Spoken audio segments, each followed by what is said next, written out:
चमन शहर न जाने कितनी दुहाइयों से अपने उजड़ने पर मातम कुना है। बहरानों का यह शहर की कामयाबी, बिजली की नायाबी, अमन व अमान की उबत्तर सूरत हाल, सेहत व सफाई के फुकदान है।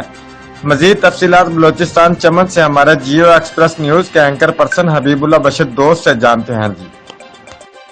जी बिल्कुल, चमन शहर ना जाने कितनी दहाइयों से अपने उजड़ने पर मातम कुना है। बहरानियों का ये शहर पानी की कमियाबी, बिजली की नायाबी, अमन व अमान की अबतर सूरत हाल, सेहत व सफाई की फुकदान है। रोजगारी और चोरी महल के अमराज में मुब्तला है। बस दावे दावे और दावे या फिर वादे और यकीन दानिया जो कभी शर्मिंदा तादीर नहीं हुई। बाकी तो रहने देते हैं, सिर्फ कचरे की बात कर लेते हैं। और कचरा पर क्या बात की जाए कि चमन शहर अब कचरादान में बदल गया है।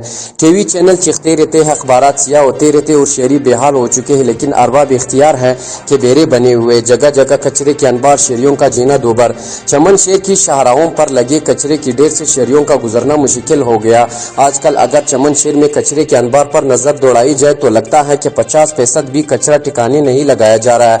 चमन शहर में इन दिनों शहरी इंतजामिया की जानिब से कूड़ा क्रिकेट को ठिकाने न लगाने के बाद शहर में जगह जगह कचरे की ढेर ने शहरियों का जीना दोबार कर दिया। इन दिनों शहर की गलियों में समेत बड़ी शहरों पर बड़ी कचरा ही कचरा दिखाई दे रहा है, जिससे पैदल चलने वाले अफराद, गाड़ियों और मोटरसाइकिल सवारों को सख्त मुश्किलात का सामना करना पड़ रहा है। बाज़ मकामात पर कचरे की लगी ढेर से सड़कें तंग बंद हो गई। चमन शहर में मेन शारा, बाईपास रोड, हिंसो चौक, माला खानून और दिगर इलाके शदीद मुतासिर हैं, जहाँ कचरा सड़कों पर फैला दिखाई दे रहा है। शुक्रिया हबीबुल्लाह बशीर तफसीलात से आगाह करने के लिए।